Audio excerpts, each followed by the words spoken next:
రెండు తెలుగు రాష్ట్రాల S news live TV channel ప్రేక్షకులకు స్వాగతం.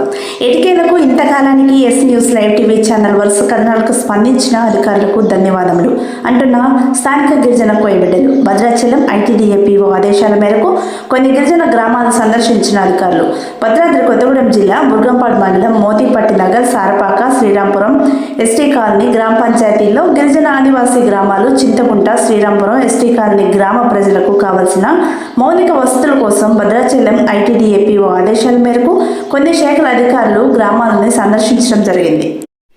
ఈ సందర్భంగా ఐటీడీఏ కొన్ని శాఖల అధికారులు మాట్లాడుతూ గ్రామ సభ్యులు అధికారుల సమక్షంలో ప్రధానంగా పలు ప్రతిపాదనలు ఐటీడీఏ అధికారుల దృష్టికి తీసుకువెళ్లారు.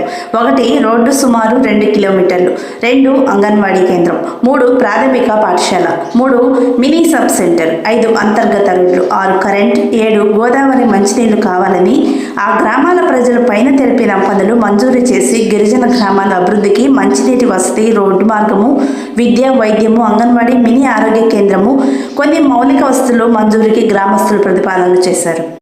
ఆ గ్రామాలకు సరైన సదుపాయాలు లేక నానా అవస్థలు పడుతున్నారు. ఆదివాసీలకు త్రాగునీరు, రోడ్డు, కరెంటు, ప్రాథమిక పాఠశాల, అంగన్వాడీ, పలు మౌలిక వసతులు గ్రామానికి కావాలని అన్నారు. చింతకుంట గ్రామంలో సుమారు 37 కుటుంబాలు 148 మంది, శ్రీరాంపురం ఎస్టీ కాలనీలో సుమారు 67 కుటుంబాలు 300 మంది ఉంటారని, ఈ ప్రతిపాదనలు అన్నీ కూడా ఐటీడీఏపీఓకి రిపోర్టు రాసి ఇస్తామని ఈ సందర్భంగా అన్నారు. ఆ గ్రామాల ప్రజలు మాట్లాడుతూ ఐటీడీఏ కూతవేటు దూరంలో ఉంది, గోదావరి నది నీళ్లు ఇస్తారని, రోడ్డు, కరెంటు, అంగన్వాడీ స్కూలు, ప్రాథమిక పాఠశాల, మౌలిక వసతులు కల్పిస్తారనే ఆశతో ఎదురు చూస్తున్నామన్నారు. ఈ ఆదివాసీ గ్రామాల గిరిజనుల కష్టాలను తీరుస్తారని ఐటీడీఏ అధికారి పార్టీ నాయకులకు పలు విధాల విన్నవించుకున్న చింతకుంట, శ్రీరాంపురం ఎస్టీ కాలనీ గ్రామాల గిరిజనులు. ఈ కార్యక్రమంలో ఐటీడీఏ అధికారి T Madhukar, DY executive engineering, ITDA AE Prasad, Motipatti నగర అంగన్వాడీ టీచర్ అరుణ, పలు శాఖల అధికారులు, గిరిజన గ్రామాల ప్రజలు పాల్గొన్నారు.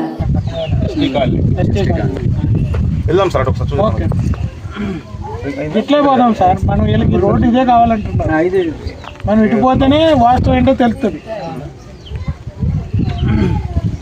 కొంచెం కష్టమైనా ఇట్లా వెళ్తాము, ఎందుకు ఇట్లా వెళ్ళిపోతాం. మా మోటార్ సైకిల్ అదే అక్కడ దాకా పోయి అనుకోతాం. ముందు ఆ వాళ్ళు చూడాలి కదా. అక్కడ కూడా వస్తారు సార్, అక్కడ దాకా పోయి సార్. అవును సార్, ఎస్టీ కాలనీలో కూడా వస్తారు సార్. ఎక్కడ? ఇక్కడ సార్, అదే అది పోయొచ్చిన కోసగుంపేగా. మా దగ్గర సార్. మీది ఒకటి ఉందంట, మీది ఎక్కడ ఉంది? ఇక్కడ రోడ్ వేసారు కదా సార్ గారు. ఆ రోడ్ వస్తుంది. అవును సార్, అట్లా రోడ్ శాంక్షన్ ఇచ్చారు. పిఆర్ వాళ్ళు మన మినిస్టర్ గారితో శంకుస్థాపన చేశారు. ఎక్కడంటే అది సారపాక బీపీఎల్ దాటగానే రైట్ సైడ్ ఉంటుంది. ఈ రోడ్ వెళ్తే అటు వెళ్ళిపోతాం. వచ్చారు కదా సార్ అంతకుముందు కూడా.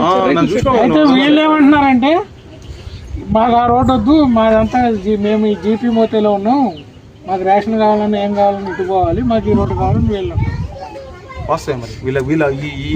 ఈ సెక్టార్లో వాళ్ళకి అటు వస్తుంది. ఆ రోడ్డు మాకు పొడిగితే కుదరదు కానీ ఇటు నుంచే కావాలని వీళ్ళు అడుగుతారు.